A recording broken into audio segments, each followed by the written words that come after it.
What's up, guys, and welcome back to another video. Today's video is recap time for Australia versus Wales that has just taken place in what was an absolutely unbelievable game of rugby. The expectations were high for this one. I was a bit nervous after Japan and Ireland taking the momentum away from this one, but it didn't. I mean, what a cracking game of rugby. First half dominated by Wales, then second half Australia woke up and fought back like proper rugby players and played a great game. It wasn't the hottest game of rugby for Australia. Handling errors definitely cost them in this one, but it was overall a solid comeback from them. I think going forward, they need to work on their handling errors. A lot of knock-ons that just cost them the game pretty much. They were on the attack in those final moments, and knock-on caught them, which was unfortunate for them as they really fought back like true champions. Wales, on the other hand, totally dominated that first half. Really looked strong and solid in all their performances. But that second half, the heat maybe just got to them, I think. And it's definitely the question they're saying, are the Northern Hemisphere's teams able to cope with the heat currently? Because if we look at Ireland versus Japan, we've pretty much saw Ireland get really tired at the end there, and Japan capitalized on their opportunities and obviously won that game. And for me, Wales just started to tire it out at the end there, but managed to hold it on and score and keep the score up to them in what was a great game from Wales. Final score 29-25.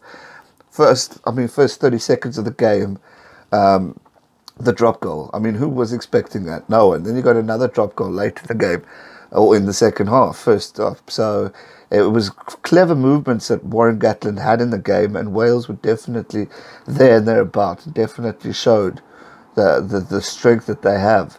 But then came second half, and then Australia started scoring with tries and came back, and they held their composure.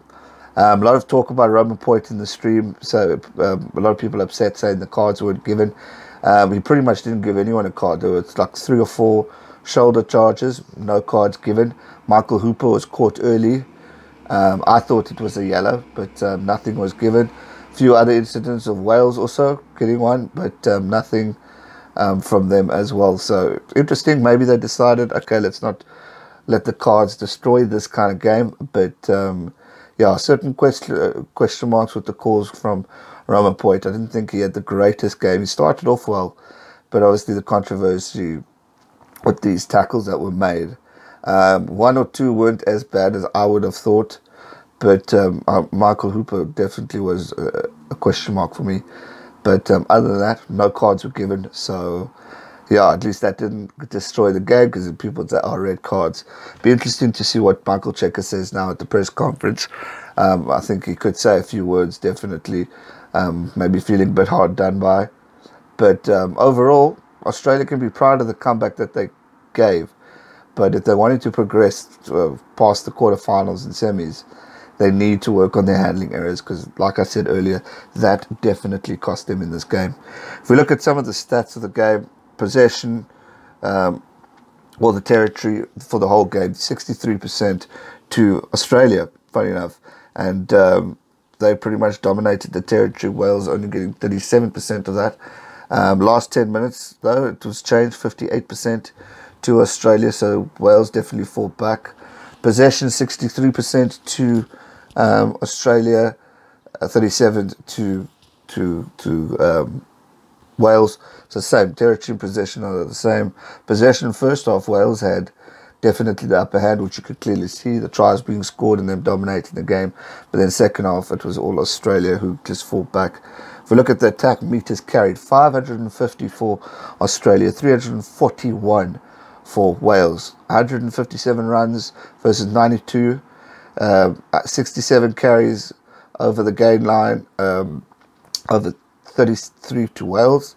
141 passes from Australia, only 99 from Wales. Defenders beaten 30 to Australia, 15 only for Wales.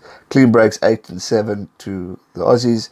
12 versus 6 offloads to, again, the Aussies. So Australia dominating the stats pretty much, which is quite interesting to see. And obviously, it showed up in that second half, where they definitely played a solid game of rugby. and started waking up and capitalising on points. Set pieces, scrums, 3 out of 4 for Australia, 5 out of 6 for Wales, both teams losing 1 scrum. Lineouts, 12 out of 12 for Australia. They were solid in their lineouts. Wales losing 2, which isn't too great, but so they'll need to work on that going forward.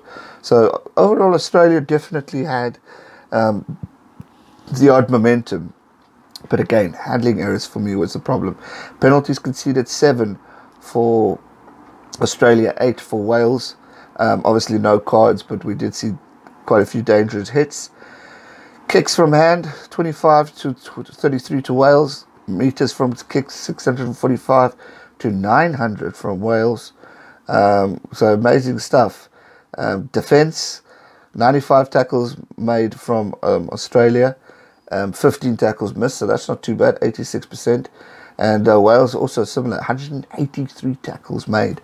And only 30 missed, so a lot more tackles for Wales, but their defence was definitely solid. They put the pressure on Australia, they frustrated the Australians, therefore them knocking the ball on and losing the momentum. So well done to Wales on that side. I think they played a very clever game, but credit to Australia for coming back and putting on a solid performance against a pretty decent Welsh rugby team. Dan Biggar was going off in the first half, but Rhys came in and really performed top rugby, got the most points of the game, 14. So yeah, most meters was Gareth Davies. I mean, that intercept try that he did, pretty much you'd think, okay, Wales had it, but then Australia again continued to come back. Most offloads was Matt Tuma, as well as carries crossed to the gain line. So interesting stats here. But I thought Gareth Davies had a solid game. When Nick White came on, I also thought Guinea had a good game. But Nick White definitely changed things up. His running game is great and quick. He's trying to find the gaps there. Karevu also pretty solid on the field. So yeah, great game of rugby. I thoroughly enjoyed it. And credit to both teams for really playing solid in this one. So pretty much you see the log now. Wales should stay top, you'd think. Australia probably second, or definitely second, I think. I don't think we'll see an upset here. But well done to Wales for pretty much holding it on, because it got tough at the end there. But credit also to Australia for coming back. So that's going to do it for today's video, guys. I hope you enjoyed it. If you did, hit that thumbs up button, subscribe if you are new, and turn on those bell notifications so you're always notified for future videos. Have a great Sunday further. Rugby is over for the day, but what a game to end off your Sunday. I mean, that was a cracking game of rugby. Thoroughly enjoyed it. So well done to Wales. Well done again to Japan for beating Ireland in that epic encounter yesterday. Great stuff.